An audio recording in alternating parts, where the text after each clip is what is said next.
We welcome you all to our communication skills project presentation. Our team proudly named ARYASETU. The word Arya means noble and Setu means bridge. So together, ARYASETU symbolizes the bridge that connects people and noble ideas through communication. And that's exactly what we aim to do, build connections through effective communication. We have recreated a short mimic video based on a YouTube clip. This activity helped us improve our expressions, tone, and teamwork. That is the true essence of communication. I am PRANAV LANDGE from IT branch first sem NIT Raipur. I am Kumar DEWANGAN, IT branch first sem at NIT Raipur. I am RAKOTI JYOTHSNA, first sem, IT branch, NIT Raipur. I am Piyush Kumar Sahu, IT branch first semester NIT Raipur. Yes, and I am ADITYA CHEDE from IT branch first sem NIT Raipur. Through this communication project, we realized communication is not just about speaking. It is about learning, expressing, understanding, and connecting with people. So without any further delay, let's start our mimic video. Bye. So, thank to all the teachers, all the head of departments, Zareen and Farida. I mean, you are the people I used to come to when I have trouble. I come to you and look at your faces, and then I would go away, and then I'm like calm. So everything will be sorted. Kawa sir was so fantastic at cricket matches. He shouts louder than anyone else in the world can. So all the staff members, the management, the gentleman who man the security outside, so wonderful, and even the man who does parking back there. Everyone for the last 13 to 14 years that I have been here, and especially my friend Mrs. Neeta Ambani. Thank you so much for looking after our children. Thank you very much for it. Okay, so good evening, boys and girls. Your exams are over now, and if I may say so, dance school is over, which seemed an impossibility just a few years back. That horrible maths or physics or whoever your least favorite teacher is, you will never have to see them again. That PE coach who was all about to get you is done and dusted now. I know everybody is looking there. You want to party now. Relax. Hang out with your beautiful friends you have made in the last 13 years, 14 or some less. The last thing you really want to do is to sit here and listen to someone who give you advice on life lessons and what future holds for you. And to top it, my qualification to be doing this is zilch. Nada, not at all, nothing. Really, apart from the fact that Neeta and I are friends, and thus I have benefits. I have some benefits. My reason to be here is same as that of your elder brother or a sister being allowed to do some things which you are not allowed to do at home. So I'm like them, I'm older. That's all. So if you think that I have had a successful career, as I was getting very embarrassed when David was recounting, because also it's been so many years since I have got any award, got to work harder. So also if you think that I have had a successful career, a great past performance, and my experiences of it are of no assurance that I will work for you in the future or work for you at all. And anyway, none of what I say today you will remember as soon as you're out of here, or even maybe earlier, because you are still sleeping from the big party you guys had the last night. And what I say may mean to your mom or dad, who will remember it some years down the line, and they will also remember it for the inappropriate things which I'm going to say tonight. So, but you are here, and so I am. So I will extremely try to keep this crisp and sharp as much I can. So, but be rest assured, I understand if someone of you walk out in the middle of my speech for bladder control reasons. Feel free to do that. Feel free, because that's what essentially my talk is about. Feeling free. The freedom to be yourself, to listen to your inner voice and never let anyone tell you who you are, who you ought to be, including me. These are the only years of your life in which you will be allowed to make regret-free mistakes. As you do so, you will chance upon your dreams and hopefully make a happy life out of their fulfillment. When you get to be 50, as some of your parents are, none of the mothers, they all look 35. They all look extremely hot. Some of your parents are like I am. You will know that the bulk of your regrets are not from having done what you wish to do. So don't hold it against your over-diligent father who is telling you to study extra even post the exams. Your annoying mother who is still depressed that your handwriting is bad. You know, she doesn't understand if it was bad 5 years ago, chances are that your handwriting is not going to improve for the rest of your life ever. Ma'am, get that clear. It's not going to happen. But let me assure you, squiggles and ants and mosquitoes on paper won't clear your career. Any doctor here will tell you indecipherable hieroglyphics may actually be a career booster. Don't be angry that your parents tell you that your friend is not good company. He is spoiling you, and please don't hold it against them when they tell you he is a movie star son. He will become a hero. What about you? Let me assure you, movie star sons and daughters also have to work. Basically, don't grudge the old man and the old bag ever. All we parents try to do is to make you happy with your choices by annoying you with ours that are actually your choices anyway, but you don't just know it yet. Your hormone levels are too high for you to understand this confusing logic. All you want to be is yourself, and you are quite sure you know what that is. And I am here tonight on your side only to confirm your convictions as you set forth into the big bag world.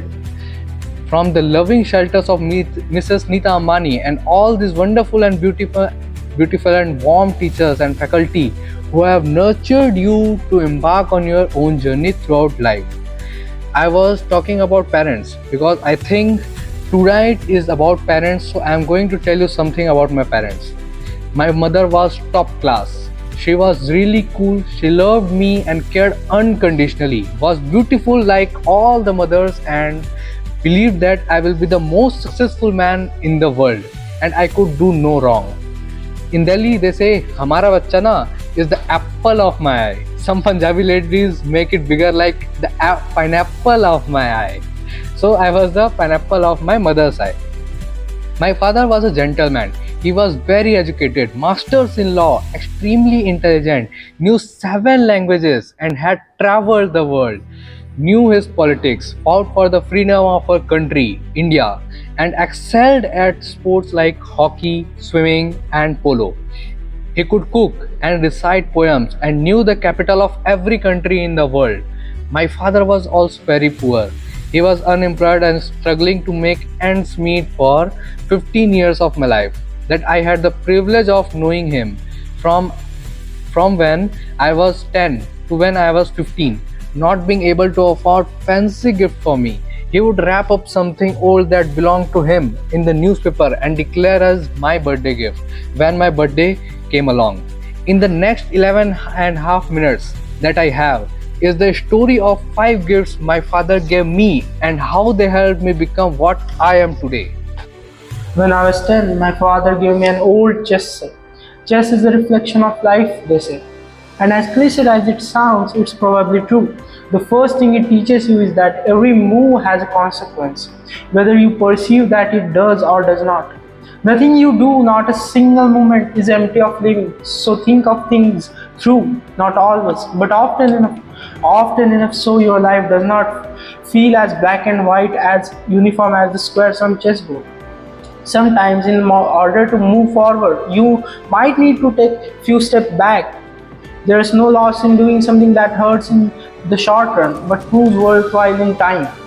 Sometimes the queen might seem sexier, they always do, but if she gets taken by an adversary straight after you save her, then you might be better off saving your castle or the bald bishop instead. So don't always choose that which seems more desirable. If something tells you that it is going to get you into a whole lot of trouble, what I mean is also about tonight. Drive home while your wits are about, instead staying and getting stoned senseless after the party here. You can't get anywhere in chess if you don't look out for the little ones around you. The small pawns life is like that too. If you forget the smallest of your people or become foolish enough to imagine that the little grades you are given are of no value, you end up nowhere. When you look around, you learn to notice all the tiny little things that makes your existence privileged and special. Just the fact that you are here in this very moment at this fantastic school in the company of such adoring parents is the product of immense love, hard work and sacrifice, and the part of many people present here. Taking your blessings for granted is the most ungracious stupidity both in chess and in life. Then there's what they call, I don't know how to pronounce, but it sounds very cool, zugzwang. The zugzwang is a really cool word. It sounds like a Chinese aphrodisiac, but it actually is German for okay, I will tone this down. Oh fish, I got to get out of it. Anyway, for those of you who have never played the game, it's when you get so stuck that whichever move you make is a bad move. It will happen to each and every one of you. At some point in your life, for sure, a moment will come when it will look like there isn't anything going right and nothing you can do to prevent the disaster. Ask me, I just finished Dilwale and followed it up with the fan. So, when you are in zigzag, kids, don't panic. Whenever there is trouble and you know there is no way out or disaster, don't panic. With a little embarrassment, you will survive. Trust me. All you have to do is make a move. All you have to do is move on a bit. As a chaser cat in Alice in Wonderland said, when Alice came to the fork in the road, if you don't know where you are going, it doesn't matter which road you take.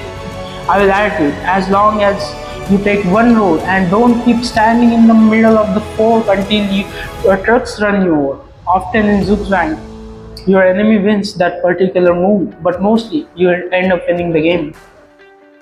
There were no computers when I was a kid, nor were there iPhones for us to Google pornography on, while our parents were busy checking the selfie likes on Instagram.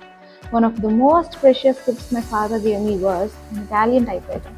I learned how to use it from him, how to roll paper into the roller and press the lever.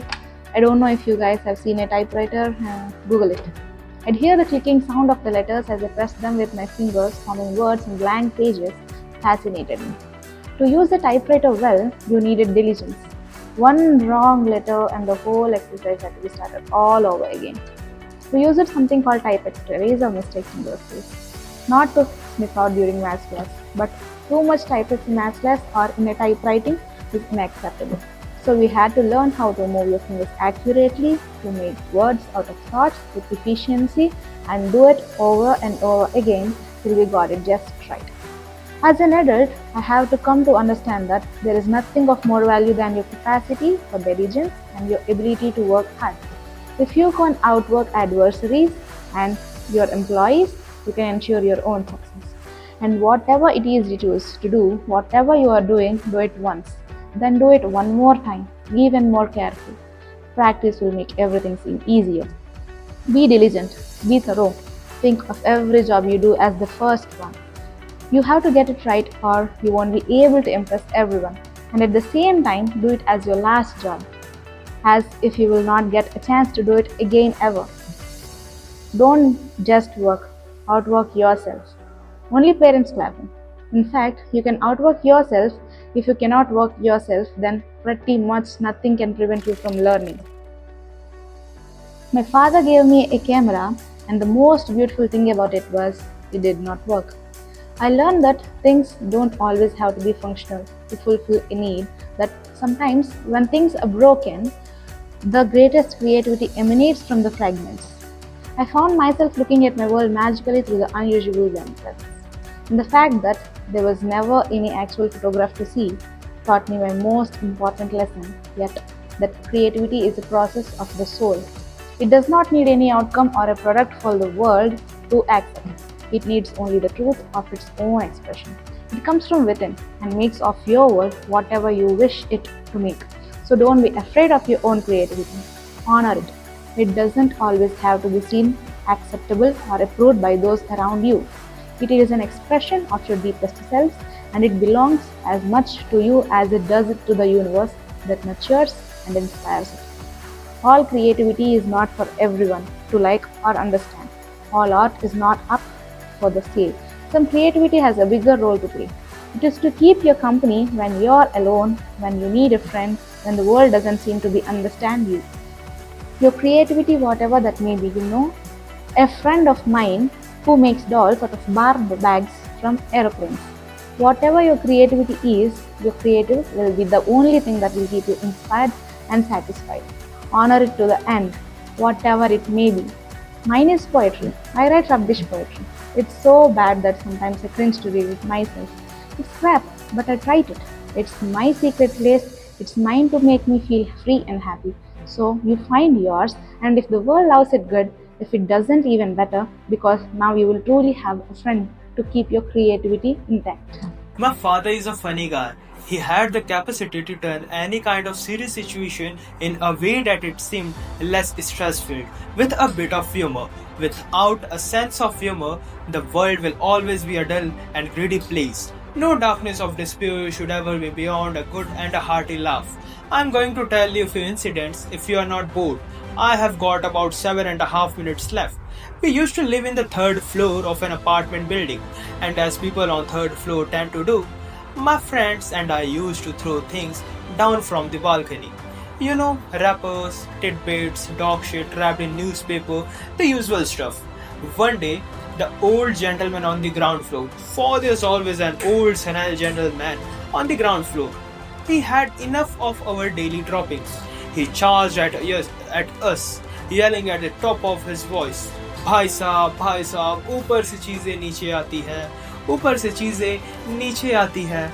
And the colony emerged to witness the spectacle. My father was there. I was mortified, and he kept screaming, ऊपर से चीजें नीचे आती है, ऊपर से चीजें नीचे आती है. My father calmly looked at him and said, चाचा जी, ऊपर से चीजें नीचे आती है, ये न्यूटन ने बहुत साल पहले बताया था, आप कोई नई बात बताओ. अंदर बैठ के चाय पी के बातें करते हैं. And it instantly diffused the situation. The old man smiled, went into the apartment, worked out how dog shit needs to be disposed of properly over a cup of tea, and the life was back to normal again. And there was another incident I'm going to relate. I had been eyeing this attractive, dusky girl who lived in our building. As smooth as I have always been with ladies, for some reason, it occurred to me that if I blew up her letterbox with a Diwali cracker called Atom Bomb, she'd be very impressed with me. I've always been with girls like that. Yeah, I know things about girls. In this insanely romantic belief of mine, her letterbox soon exploded before her eyes. And I still don't know why. The desired effect of her running into my arms in slow motion was replaced with a screaming effect. Screaming drama in which she flew up the stairs screaming Amma Ingeva, Amma Ingeva. I took my chance, and as all macho men should do, I fled the scene. Few hours later, the doorbell rang. I looked through the magical eye, and the mother of love of my life was standing outside looking incensed. I found a place to hide. my father opened the door, the lady began to rattle off a complaint. Your son this, your son that, speaks in Tamil. My Tamil is not that good. And he listened patiently and then responded, You know, ma'am, as you were speaking, I was getting angry with my son. But then suddenly I realized how beautiful you are. And I can imagine, if your daughter looks anything like you, how can be my son blamed for falling in love and behaving so stupidly with her? The lady went silent as my father continued telling her how beautiful she was, and then she became a little quiet. Another cup of tea was had, and she said to me sweetly, Beta, just because my daughter is so beautiful, you shouldn't behave badly with her. You should come home, sit with us, and be friends. So not only did my dad get me off the hook for blowing up the girl's letterbox, he actually got me inroads to a long, satisfying relationship with the love of her life that lasted 6 days. Because then I realized that dating beautiful girls has its downside. Every boy in the colony made advances at her. So I was regularly beaten up in my attempts to offer her some boy-friendly protection. But that's another story. The point being, learn to laugh at yourselves. Every chance you get, if you can manage not to take yourself too seriously, no matter how big a shot you become or lowly useless trouble you feel, you will instantly disarm life's power to beat you down. It makes you braver to face ugliness because it changes your perspective. Humor is actually the deafness to see the world. The reality for the transient farce it really is. It's like a talisman for survival. Cultivate it and allow it to lighten every heavy moment. Wear it like a vulgar tattoo if you don't already have one. Don't ever let it get washed away in the turbulently beautiful seas of life. It's your ticket to staying young and childlike forever. And you will realize why it matters to stay childlike when you are my age. And you will watch this speech on YouTube with your children. I'll probably have kicked the bucket by then, having smoked enough cigarettes to light up a forest. But I certainly hope that you will understood what I understand now. No, not that smoking kills, but that part is okay. Well, what I'm referring to is the most beautiful and final gift that my father gave to me. I only realized it was a gift on the day he died. When I was 15 years old, a gift your parents have given to you already. Yes, the singularly most exquisite gift you and I have been given is the gift of life itself. There is nothing that marks a man or woman out from the ordinary more perfectly than grace. Grace is consciousness that is bigger than what we are, and therefore gratitude must match its vastness. It is understanding that everyone we encounter, whether they are loving towards us or offensively abrasive, is a human like we are. It is knowing that experiences shape human beings, and no matter how good we are at something or successful you may become, we never are better than any other person. If you can believe your life with grace toward those around you, you will accomplish more than you could if you become the President of America. That came out wrong, knowing that Donald Trump is so close to becoming the President of America. I didn't mean that. I'll rephrase it for you guys. You can live your life with grace toward those around you. Okay, actually, what the hell? Because I came here and told you a secret that I write rubbish poetries. This is the most rubbish poetry you will ever hear. But keep it in your heart. I'm the damned chief guest for the tonight. If you are a part idiom, I thought idiom would be cool. Is this cool right now also? Class, yes? No? Okay.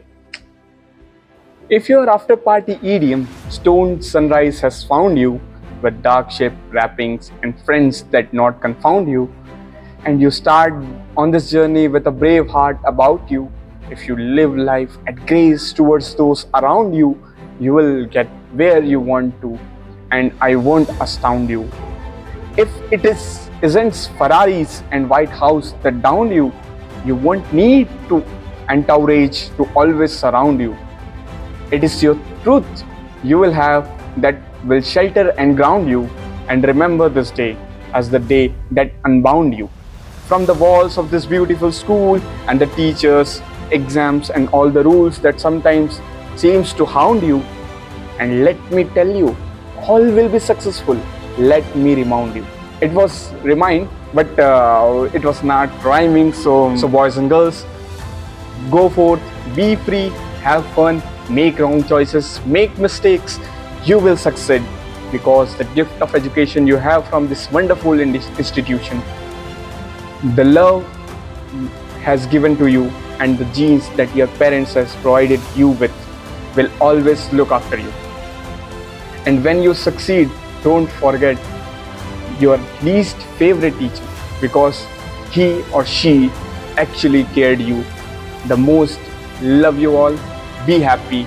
Thank you. So that was our video mimic presentation for our communication skills project.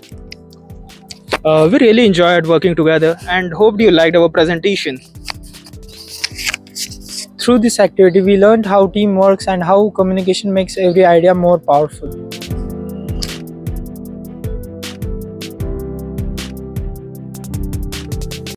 What is the topic of the video? So the topic of our video is freedom to be yourself, based on Shahrukh Khan's inspirational speech about listening to your inner voice and living with confidence, gratitude and grace. Why did you choose the topic? We chosen this topic because it reminds us that our mistakes, dreams and creativity are valuable. It teaches us to live without regret and to always stay true to ourselves. It is simpler to perform and give us the experience that how projects are made. Who is CEO you choose for your video? So for our video, we choose Shahrukh Khan as the leading figure since his speech gives life lessons like a true leader or role model. Why did you choose that person? We choose Shahrukh Khan because he inspires millions with his words. He talks openly about his success and failures, making it easy for anyone to relate and learn important lessons about life. How has the experience been till now? The experience has been enjoyable and inspiring, but there was some issues with the time management, but we concluded this with proper coordination. What are the difficulties that you have faced till now? Yes, one difficulty was understanding the deeper meaning behind the stories of Shahrukh Khan, which he shared. Since shooting project is a new task for us, it took more time for the setup and execution as well. How has the video shoot helped you beyond the academics? The project helped me think about my personal growth, our personal growth, self-confidence, appreciating others. It gave me a clear chance to reflect on our own life and relationships, not just to focus on studies. It also helped me to understand the meaning of actual teamwork and boost our creativity. What has been the most enjoyable part till now? The most enjoyable part was discussing the speech with my teammates, sharing personal stories, and learning new perspectives on freedom and creativity. What are the things you learned from your teammates? Yes, I learned a lot of things, and I learned how everyone sees freedom differently. Some spoke about confidence, others about creativity or overcoming challenges. It showed me that teamwork can bring more ideas and understanding. What are the skills you identified in yourself and developed during the making of the video? I noticed that I can listen well, express ideas clearly, and encourage others in my group. This project helped me develop my communication and leadership skills. How did this project improve your teamwork and collaboration skills? The project taught us to respect others' opinion, work together to solve problems, and share responsibilities. It strengthened my sense of collaboration also. What role did you personally play in the group, and what did you learn from it? We played the role of teamwork and also helping my teammates and learning from them as well. I learned that teamwork is powerful and that listening is as important as speaking. With this, Team ARYASETU concludes that thank you for watching.